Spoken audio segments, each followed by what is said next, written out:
Well, thank you all for coming. I'm here, as was said, to talk about the role of the federal government in technology development and deployment, a topic which apparently does not have very much interest, but I'm glad you guys are here. Um, I was going to start with a little bit of history. The federal government has been involved in supporting technology and innovation really since the founding of the nation. Initially, this was mostly in narrow areas like land surveys, exploration. Then it grew over time into agriculture and health, and eventually defense, of course, then health, and eventually into curiosity-driven research. And we had more and more agencies being formed over the years to support both research and development and also some deployment of technology. This had a major impact on our national success. We have been a world technology powerhouse, a leader in innovation, and we've had that role for a very long time.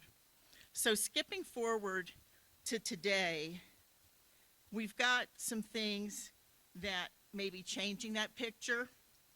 For one thing, it's a time of a lot of uncertainty because we are facing war between Ukraine and Russia, for example, the decline of Europe as which used to be a leader economically and technologically, and most important, the rise of China. As has already been discussed at this conference, China does present a competitive threat. The Chinese have been very honest about their desire to become the world's leading technological, economic, and military superpower. And they have the capability to achieve that. They're the only country in the world that does. So they are investing very heavily in all emerging technologies that are going to drive the next round of innovation and economic success. Those include autonomous vehicles, of course AI, other digital technologies, quantum computing, energy. They're very heavy investors in energy. And they're also trying to spread their reach around the world by partnering with other countries and partnering with on initiatives that help the developing world, for example. So today, other factors that are creating the uncertainty are including the technology, changes in technology, and AI is probably the leading disruptor that we have seen. Other digital technologies have transformed our lives and made major impacts on our economy and our well-being. The difference really with AI is how rapidly it's being adopted, whereas it's taken decades or years from some of the prior generations of technology to be adopted and become ubiquitous. AI has happened much more quickly.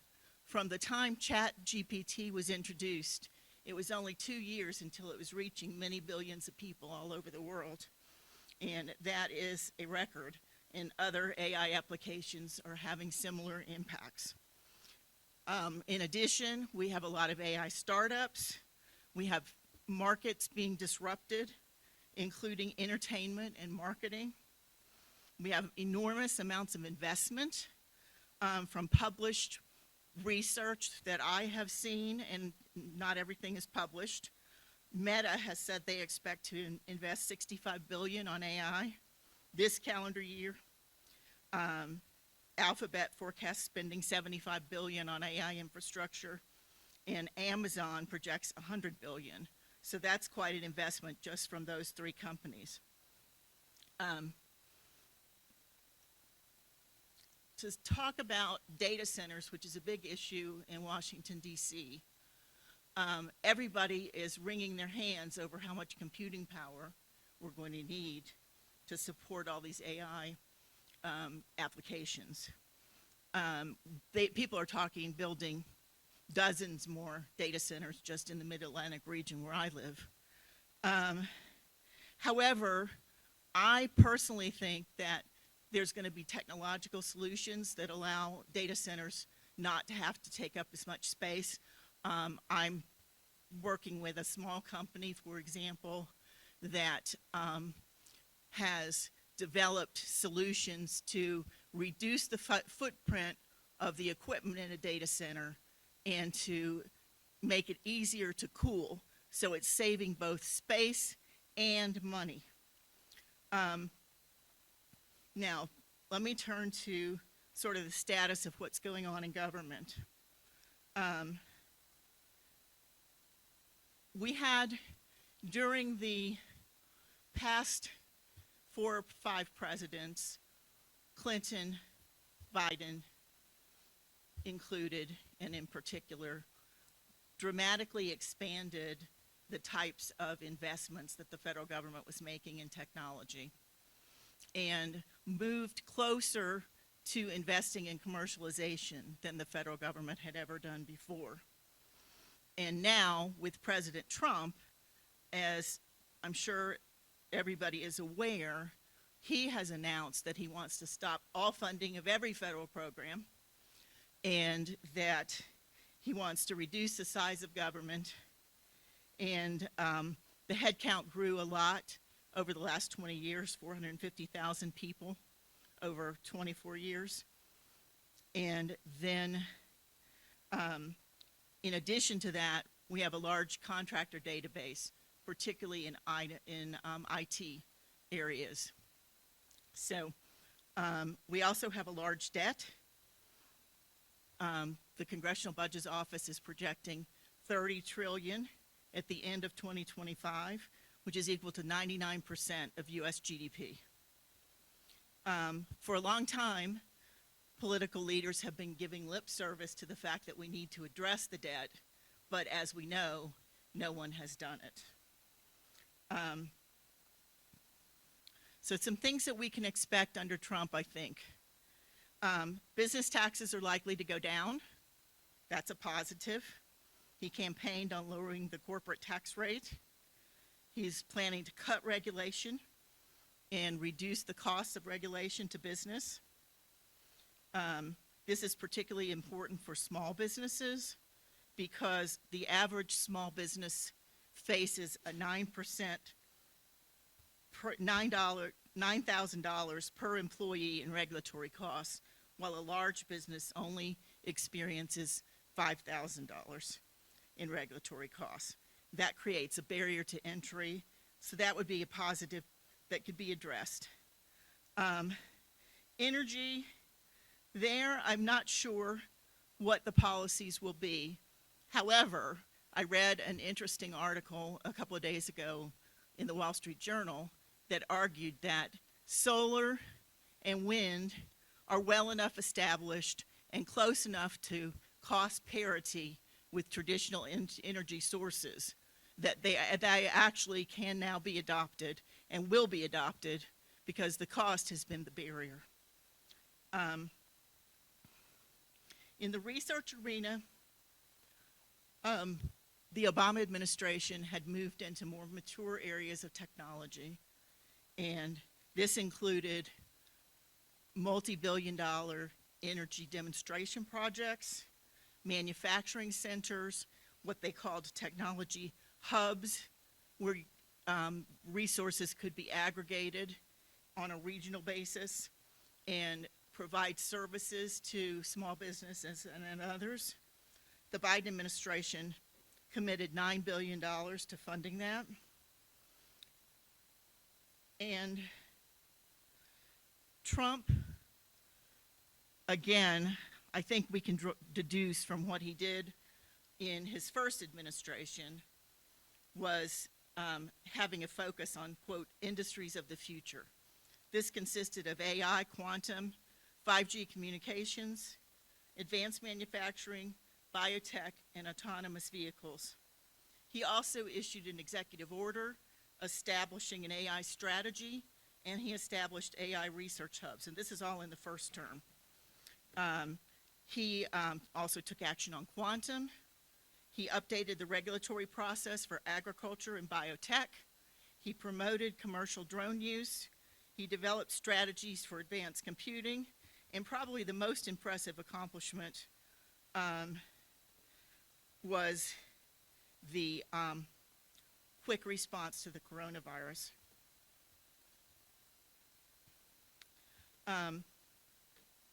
Finally, I want to talk about the importance of what I think the nation needs. There's a big emphasis on AI coming out of the Trump administration already, even though it's early days. They issued an executive order seeking an AI plan, and they've issued a request for information seeking inputs to their policy making on AI. And that's something that people at this conference could still respond to if they wished. Comments are due March 15th. Given the president's friendship with his first buddy, Elon Musk, we also expect commercial space to be a priority and supporting competitiveness there. I think that, interestingly, I would have guessed that semiconductors would still be a priority. They were a big priority in the Biden administration. One of the biggest accomplishments of the Biden administration was the CHIPS Act, which invested in semiconductor manufacturing.